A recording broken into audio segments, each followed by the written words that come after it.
What's good, YouTube? How's everyone doing? I'm doing alright, so I hope you are too. I was not expecting the reaction I got from the last video that I posted. I got so many people from the UK telling me like all about builder's tea and stuff like that and the different phrases that they used in that video. I literally love seeing all that feedback. Like, it makes my heart happy. In this video, I'm going to be reacting to 5 ways that British and American suburbs look different. I'm really excited to see this one. I've seen a lot of like shows and stuff that are based in the UK and like they show the neighborhoods and stuff, so I've kind of seen what the neighborhoods look like. So I want to see what this video is like. The original video will be linked in the description, so go ahead and check that out. Why are there so many words for this? And what do you call it, other than that grassy thing over there? Hello, I'm Lawrence, and I'm on a quest to uncover all of the memos that Britain and America lost in the pond, and one of those memos pertains to the suburbs. Specifically, how they differ when you go for a walk around them. For having lived in the suburbs of both countries, I'm well attuned to those differences, and so I'm going to talk about them today. Now, before we do that, if you haven't had a chance to subscribe to this channel, do that now. In the meantime, let's go for a walk. Let's go. You gonna keep going? You just love the camera, don't you? You're such a ham. You're such a ham. Look at you. We're going to start this list by talking about something you may or may not have heard of called verges. Verges are that little strip of grass on the other side of the pavement from the front yard. While these do exist in Britain, it's far more common to see a front yard / garden, a sidewalk / pavement, and then the road with the cars going in the other direction. In America, it feels like 80% of the time you are on the verge of a verge. There are a lot of verges here, and it's nice having them. I just wish that when I bought my house, somebody would have told me that I would be responsible for mowing them. Because while it sounds like small work, it's made harder by the fact that there's always a tree in the way. And while we're on the subject of trees,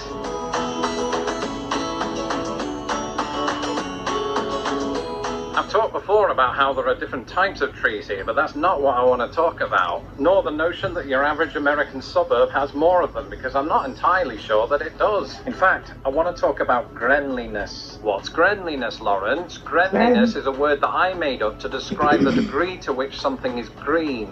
Sort of like what cleanliness does for the word clean. I want to get a word into the dictionary. And I can't really describe it, but I think there's something different about the greenliness of American trees compared to those in the United Kingdom. I'm not a scientist, but I think there's a vibrancy to the leaves of trees in the United States that you just don't see in Britain. And I do wonder if some of that is due to photosynthesis, right? That's what we learned about in school. There's typically less cloud cover here in the United States compared to Britain, and I think that allows the greenliness of not just the trees, but the grass to take shape. I won't do that with a camera ever again.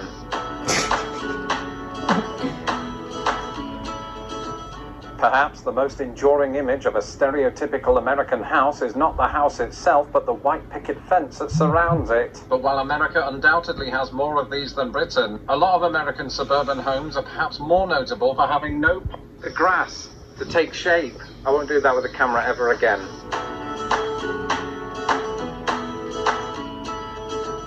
Perhaps the most enduring image of a stereotypical American house is not the house itself, but the white picket fence that surrounds it. But while America undoubtedly has more of these than Britain, a lot of American suburban homes are perhaps more notable for having no partition whatsoever. In other words, there's often very little protecting your front yard from wandering humans or even children. Thankfully, despite the open invitation, people typically stick to the sidewalk, unless their name contains the words gym and chainsaw. In Britain, an open-faced front yard is considerably less common, with most houses opting not for a fence, but a low-lying wall or hedge. In fact, it's often along these walls that you'll find our next entry.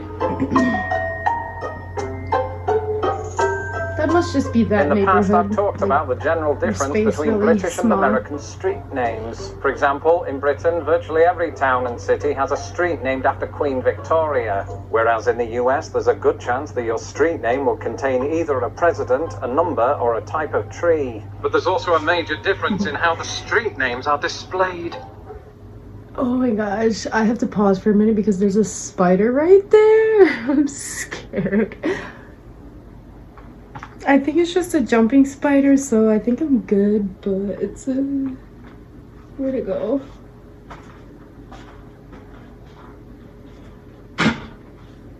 Oh gosh, I don't see the spider.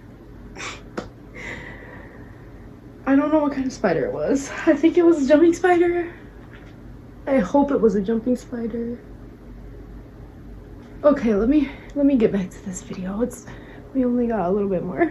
In Britain, it's not uncommon for the name to be displayed on a 2-foot placard. These are normally mounted either onto 2 low-level poles or a wall. In the US, things are a little different. The street names are housed on smaller, greener placards that sit on a much taller pole. And given the grid-like nature of many American neighborhoods, these poles usually contain not 1, but 2 street names, one facing east or west, the other north or south. This is why you'll often hear American film characters say something like, "Hey, Johnny, meet me at 21st and Washington on the double." In Britain, we don't really do that. It's more like, meet me at the pub at 9 a.m. Bring your darts. With how, like, big certain cities are, it's a lot easier to say that because... I thought I saw the spider. It's a lot easier to say that because, like, you know, like, you can't just be like, meet me at this park. Well, which park? Because there's, like, 15 parks in this one place. So, it's easier to say, like, hey, meet me on Jefferson Street. Meet me on Harrison Street. Meet me on Rochester Street. And then there's the terminology we use to describe the stuff in our respective suburban lands. You've got yard instead of garden, sidewalk instead of pavement, a downspout instead of a drain pipe, although Americans do also say drain pipe. Median instead of central reservation. And finally, there's a word difference for something that I spoke about earlier, verges. At least verges are what we call them in England. In America, verges must be so prevalent that no single American can agree on what to call them. In Pennsylvania and parts of the Midwest, they apparently call it a berm. In the upper Midwest, it's a boulevard or a boulevard strip. New Englanders might go with a common. In parts of Ohio, it's called a curb strip, while in other parts of Ohio, it's called a devil strip. People in Ann Arbor, Michigan have been known to call it an extension lawn, which makes sense because it's an extension of your lawn. New Jersey seems to like the term grass bay, while others on the East Coast go with grass plot. Except for Long Islanders who think it's an island strip. In the Pacific Northwest, the word median suffices, while Northern Californians think it's a mow strip. Down in the Gulf states, it's often known as neutral ground, which also makes sense because while a verge might be an extension of my lawn, other people's dogs do routinely shit on it. What do you call Yes, it, Arthur? that's true. You probably just call it toilet, don't you? Yes. Some states know it as a parking strip, a park row, or a park row strip. In Wisconsin and Illinois, it occasionally goes by a right-of-way. Alternatively, some Americans opt for sidewalk lawn, sidewalk plot, sidewalk strip, and in central Indiana, I once heard it called a sidewalk taint. Like, what? In southern Florida, some might even call it a swale, even though that sounds more like a species of fish. Some Missourians call it a terrace, which coincidentally is what the British call row houses, while some Americans will call it a tree box, a tree belt, or a tree lawn. Why are there so many words for this? And what do you call it, other than that grassy thing over there? For me, it's just a yard. I don't have another word for it.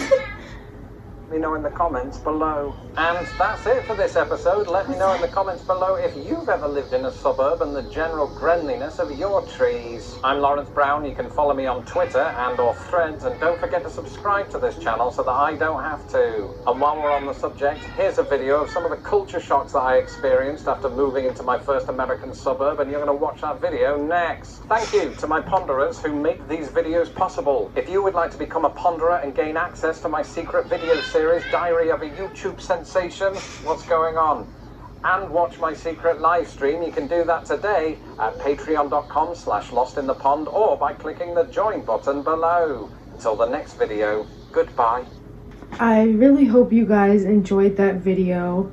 Subscribe to my channel, subscribe to his channel if you're not already, and have a great day.